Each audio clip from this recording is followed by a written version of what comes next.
Hello, awakened braves. Wild man here. Wild man of the wilderness. What wilderness is that, mate? It's the wilderness of the cosmos. It's in us all, potentially.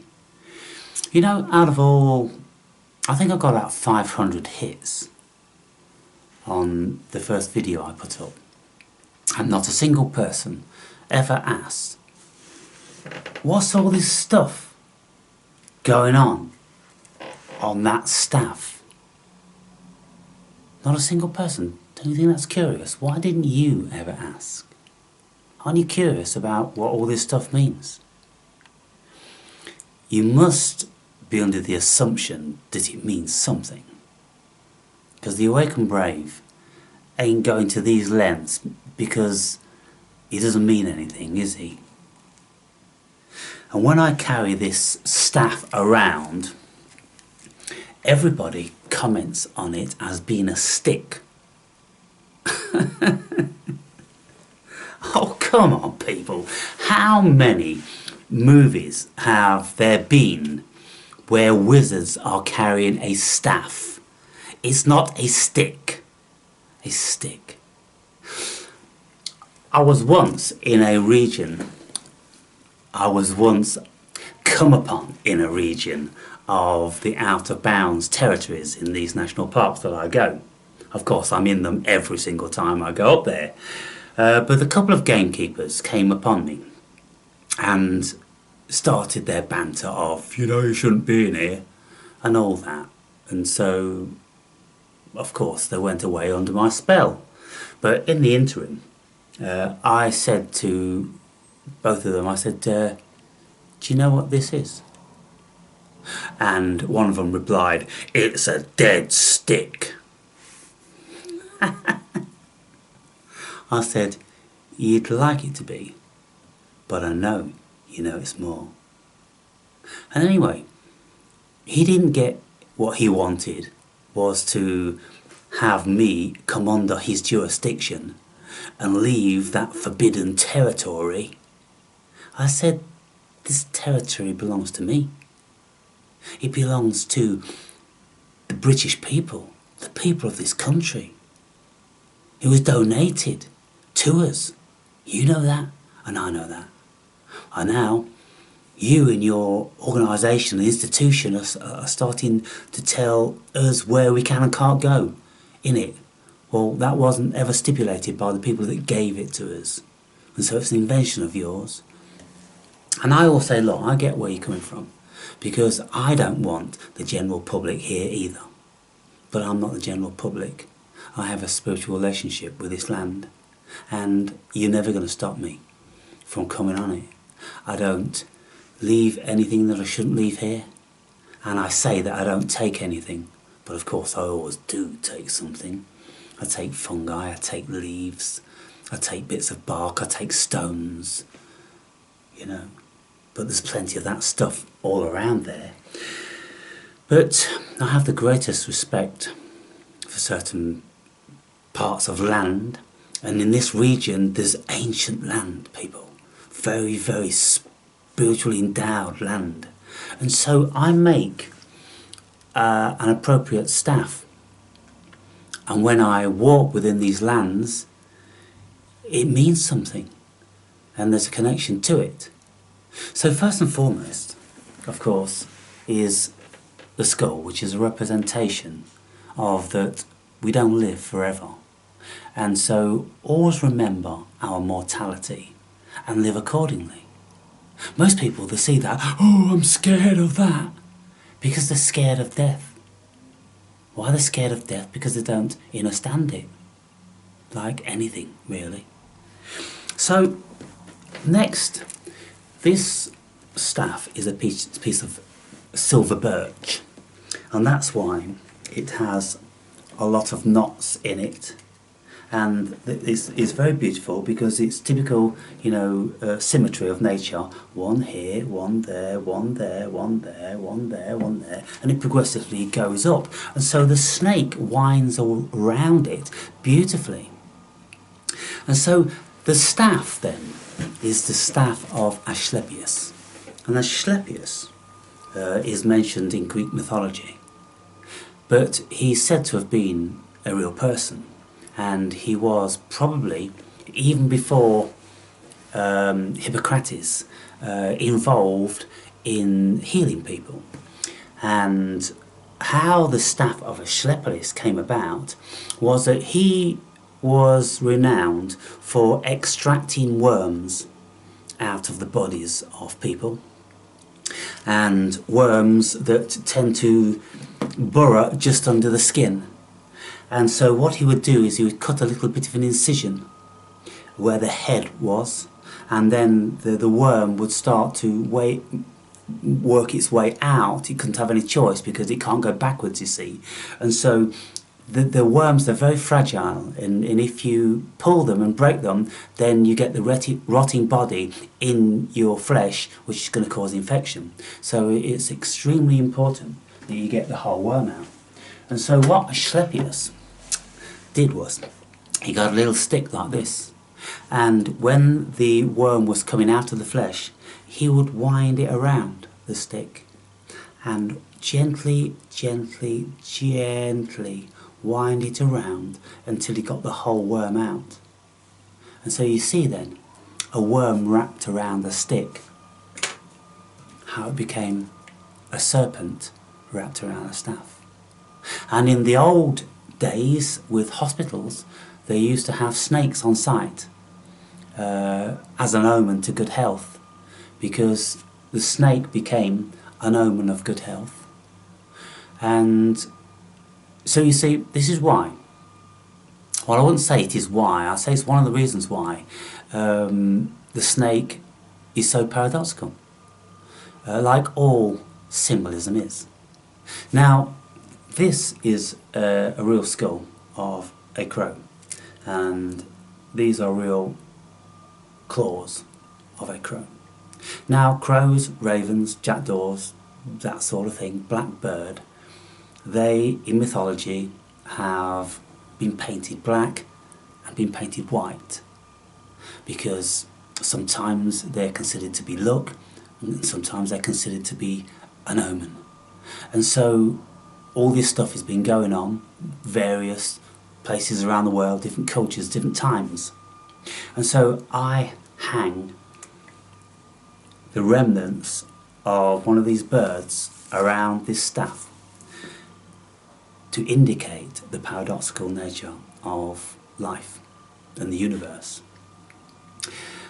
So the serpent is a very beautiful thing in some respects, and even as far as the serpent being Satan, I think that also has great merit, because without the serpent offering Adam and Eve the option of having knowledge or not, that seems to me the way forward.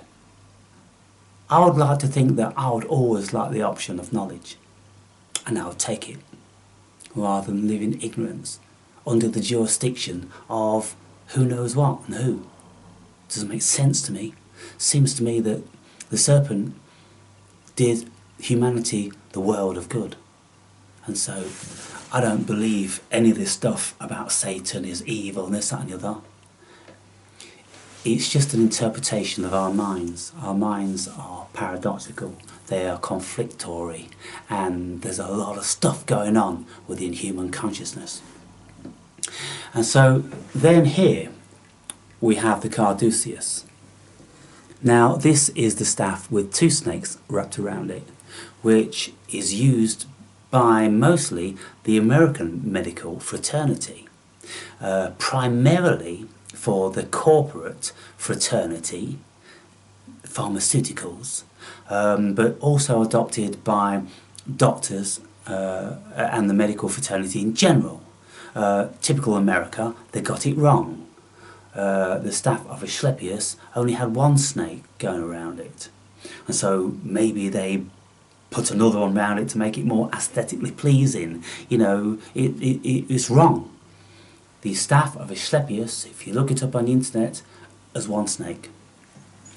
And so we have the snake, which is also a paradox. These things here, which are very typical Northern Hemisphere. They are deeply embedded in my collective unconscious and any of us that live in the Northern Hemisphere. Then we have this here, which is that 3p piece, the old pre-decimal currency. This went out of mint about 1969, 1970. And like I say, it was worth 3p. 3 pennies. And some of you long-term viewers, you remember when I requested from the universe that the universe bring me one of these coins, because I was testing the law of attraction. 2 weeks after my request, that coin was presented to me, and I've told the story, and I tell the story in the book. Now, one of the greatest significances to this coin is that it's a 12-sided coin. So 12 being a very important number, 12 months in the year. But on the obverse of this coin is printed the date, and the date of mint was the date of my birth. So not only did that coin that I requested come to me, the exact one minted in the year of my birth came to me. When things like this happen, people, you got to question the nature of the universe. And so that's what I'm doing. That's what my whole being is. Now here we have the symbol for the root chakra. Now the root chakra is for grounding, you see, and so it's probably my favourite chakra, the one that keeps us grounded. I'm a very earthy, grounded sort of person. That's my nature, so that represents my nature. I came upon that one day, some of you remember, because I made a video about it, when I'm walking up the alleyway towards the supermarket up there. Well, there's a bush on the left-hand side as I just come out of the alleyway. I come through a metal gate, and that was hanging on one of the twigs in this bush. And it wasn't discernible at all. And the chain was really, really rusty that it was attached to. It was on a keyring. And so it had evidently been there for years. How did I notice it? Why was my attention drawn to it? Because it was meant to be, you see. And so these symbols that I carry around are very, very meaningful to me. And there is power. And there is health within this staff of Asclepius. So this one here is ash, and this is my foraging staff, and I use this one for foraging because it has this hook. Because if there's any trees and branches which are high up, then I get an extension of 5 feet on my reach, and I can pull the branches down and then forage the fruits. This other one is cherry, so it's wild cherry, and it's just a different variety of feeling when I want to carry this, depending on where I'm going. You see, I only carry this stuff when I'm going to the 2 national parks of great spiritual energy. This one is the foraging stick I'll take around. Stick, you see, it's not called a staff, it's a stick. That one's a staff. And this one here, again, it's just a matter of preference depending on where I'm going. But it isn't anywhere particularly spiritual. And so there's a couple of things that I wanted to bring to your attention. And I have something else. I have a few things, of course. There's a symbol on the camera. I don't know what that is. It's telling me something. So I've finished my chapter number 8, by the way. 26 pages. I may put another page there, I don't know, before I upload it. And I've read through it all. It took me a couple of hours to make sure that it was grammatically correct and no silly spelling mistakes and all that. Changed a little bit here and there, and so I'm very happy with it. It's a very good chapter, I think, of course, and it's got many subject matter in it that I cover. And there's something that I took a small excerpt off the internet. I do that now and again, and I took one off from the biologist Bruce Lipton. Now, Bruce Lipton you can find on YouTube, and his thing is that he's speaking about the biology of belief, that our belief creates our reality, not only in the external but also in the internal, because what he's discovered via his profession, being a biologist, that cells are not just defined via their genetic coding. There is a genetic coding, of course, to all cells, but that can be overrode, and that's the breakthrough, and that's what he's so passionate about when he speaks about it, because he's discovered that by isolating cells from the exact same part of the body into 3 separate petri dishes and putting them into different environments, then they changed, or the cells themselves reconfigured into their environment. And so, let's say one of them was in a negative energy environment, or it changed the configuration of that, and so on and so forth with the others. And so what he's saying is that, look, if we are thinking ill thoughts and negative thoughts, then that's the message that these cells are receiving, and they are going to comply. It's like our unconscious mind. The unconscious mind complies 100% with what we tell it to, because it doesn't have the cognizant facility that the cerebral cortex has. Right? It's like a child, and it's just open for information. And so whatever we're telling ourselves all the time, the unconscious is listening, it's storing up, and it's creating an environment within our bodies which is related and pertains to the information this is receiving. So Lipton is saying exactly that with the cells. Don't be under the misconception that because everyone in your family had a certain illness that it's hereditary and you're going to get it, because it's been proven that's not the case. If you deny that you're going to be a receiver of those genetic codes and you are going to change the way your body functions, then invariably people can do this if they have the power of mind and the constitution and the real desire to do that, you know.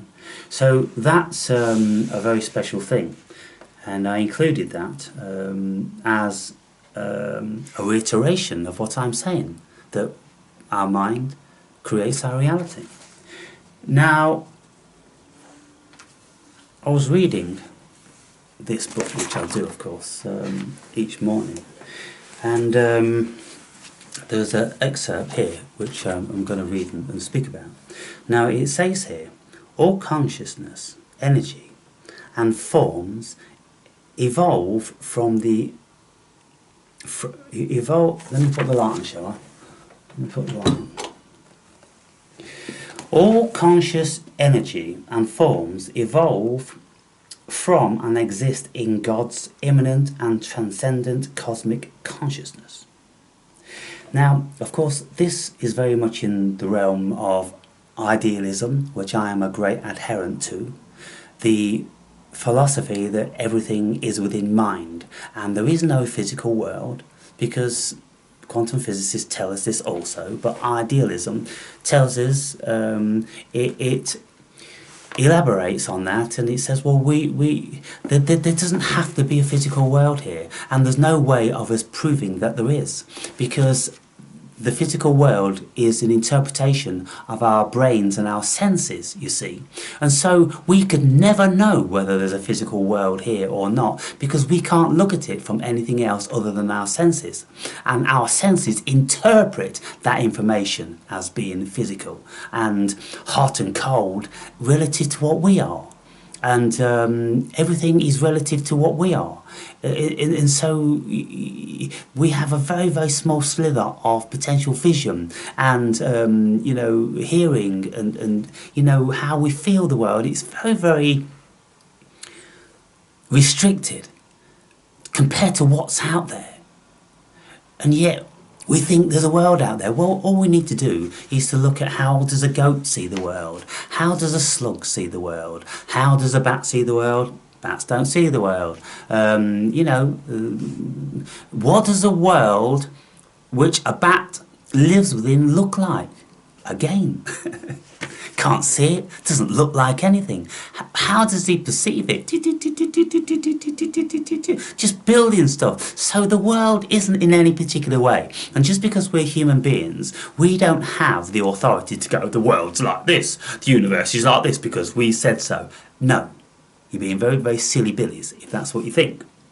And so it's very reasonable to assume that the world isn't like we think it is. It's just a fantasy and a creation of our senses. And so that's what idealism is about. And it's a wonderful philosophy. For those of you that haven't educated yourself into it, then I would do that. Plato was an adherent of that. He considered that everything was an idea.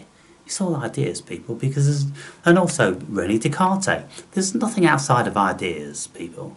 When you know, look beyond the idea, there's nothing there. It goes down into, you know, atoms and molecules, and then it falls to pieces into energy.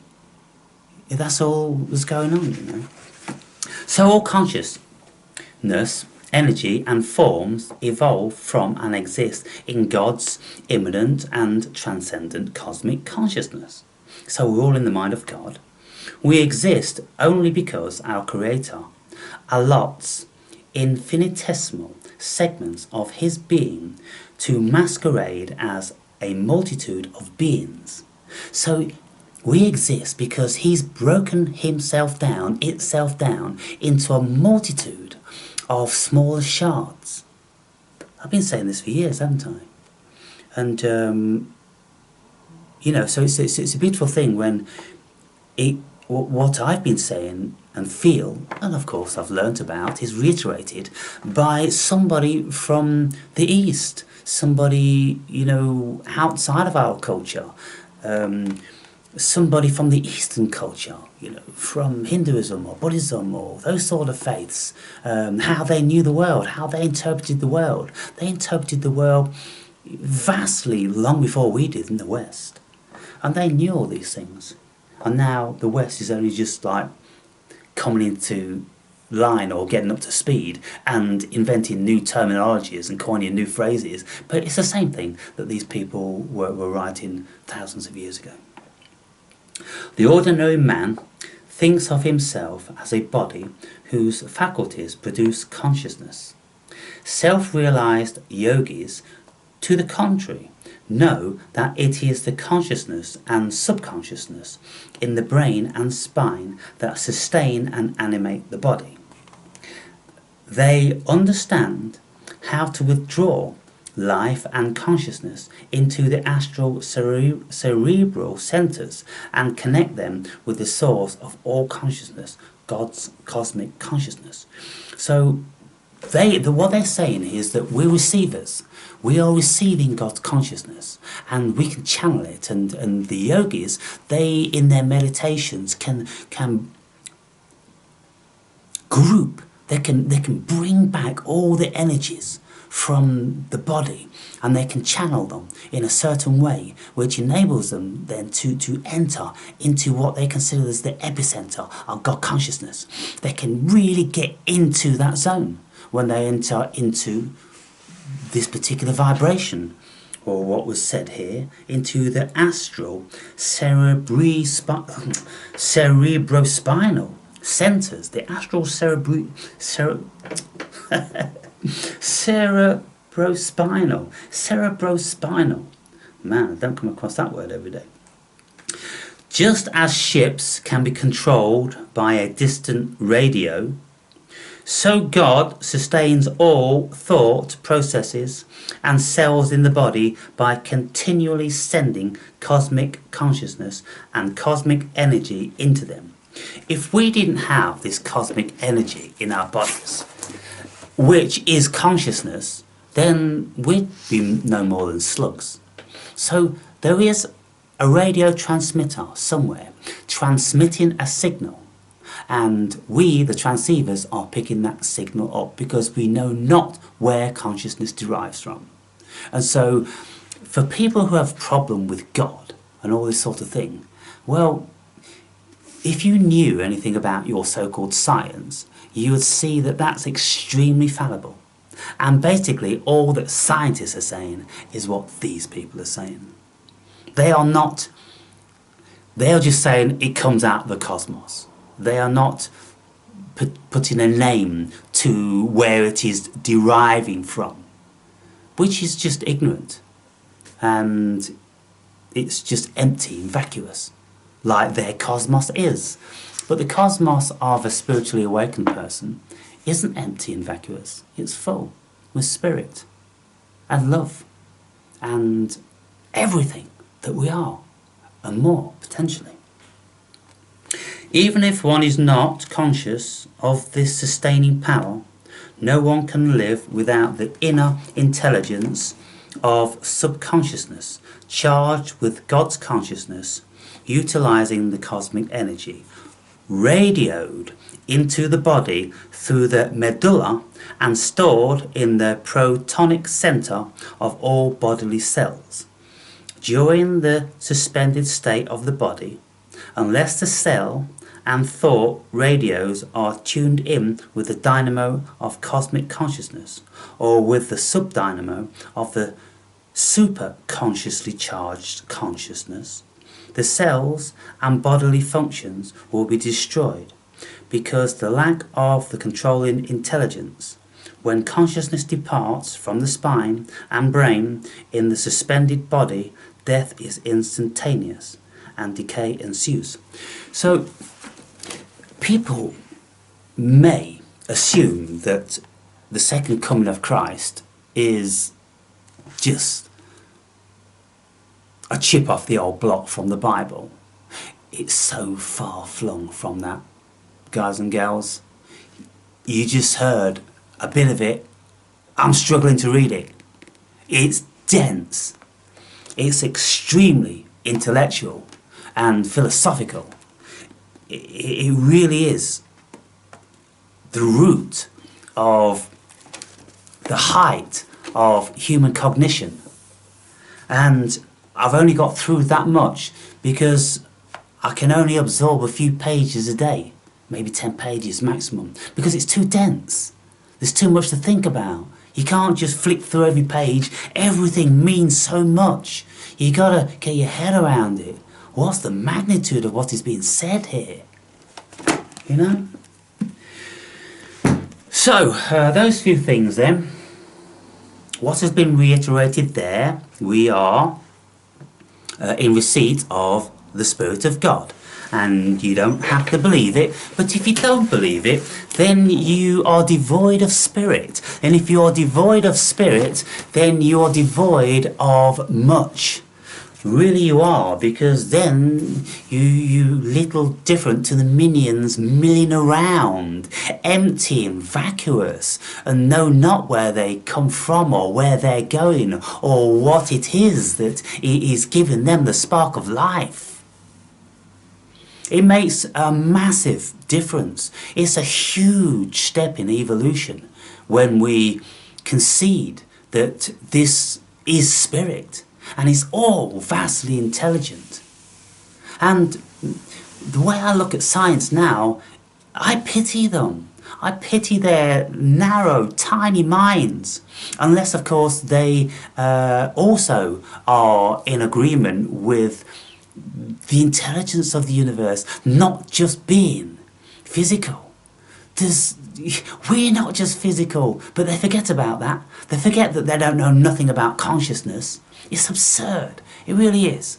You know, I would have thought, you know, get all the top brains and the scientists on the planet, you know, with some sort of forum, and get them just for 1 year, just to concentrate on what consciousness is.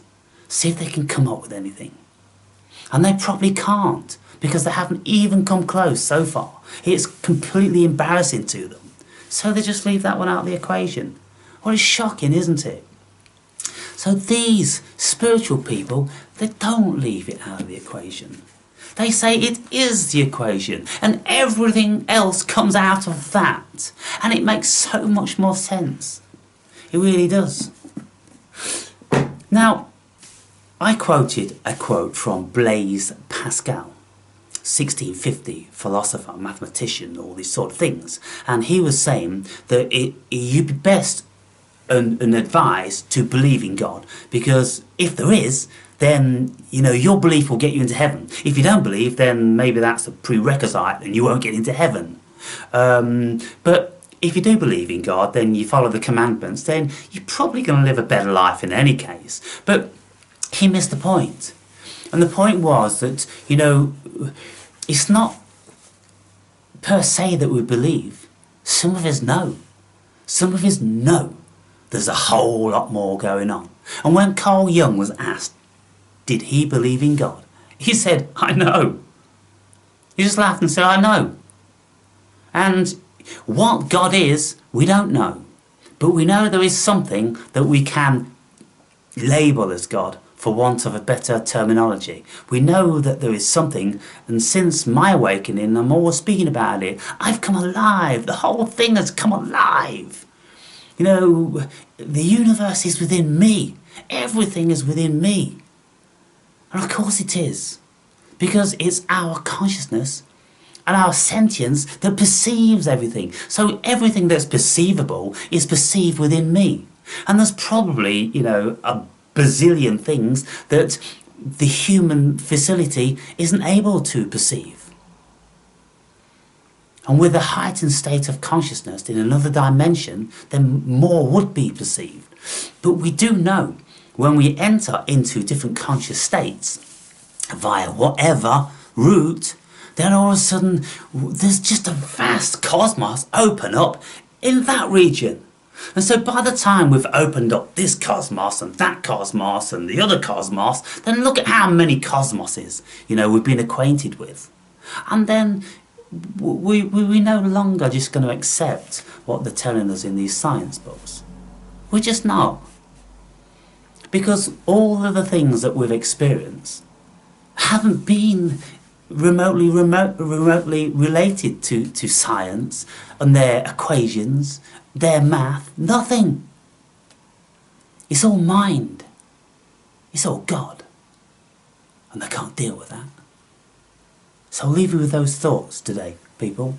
The link to this latest chapter, which, you know, I encourage you to read for your own benefit. You're not doing me no favours. Oh, I'm not going to do nothing for you. No, you do it for yourself. I'm writing it for anybody that wants to acquire wisdom and knowledge. And so,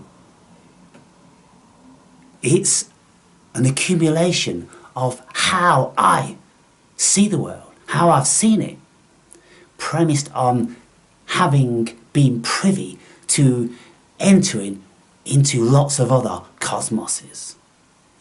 And so now I'm probably better equipped than most people to be able to speak about what life is.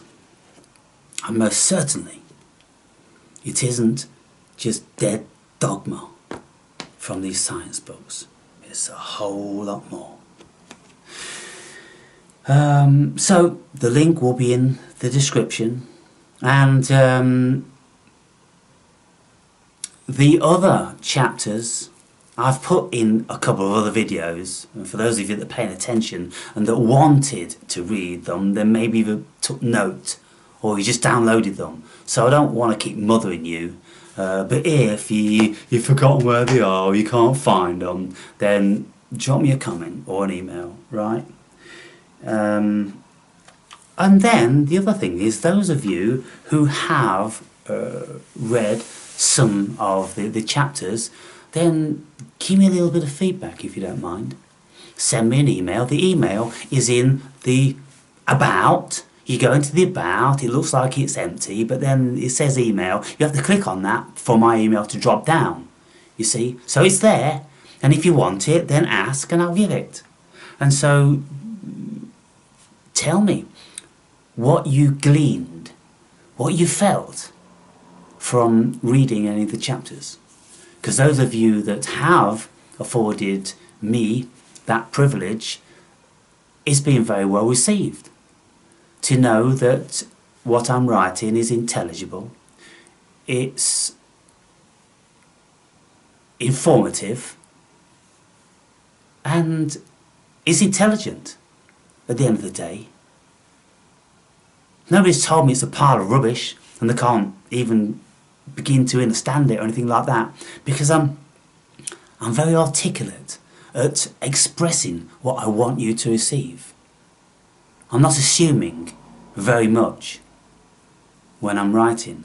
Of course, I'm not writing for the absolute layperson because that would just be too massive a task. I'd have to start, every time I mention anything, I'd have to introduce everybody to the whole concept of that, and the concept of this, and the concept of something else, and it'd just be... The book would be as tall as the Empire State Building. But for those of you that have got years under your belt, and you've been around the internet, and you've touched on some of these things, then the book will be very meaningful to you. So, have a read, and if you have already, let me know. And put some comments in, and that sort of thing. And again, if you want to have a chat about anything, and if you want to chat about the book, great! I'd love to hear that, because it'd be kind of like interesting for other viewers to have another perspective on the book, and they go, yeah, I'll probably get around to reading it then one day. Alright, have a good day.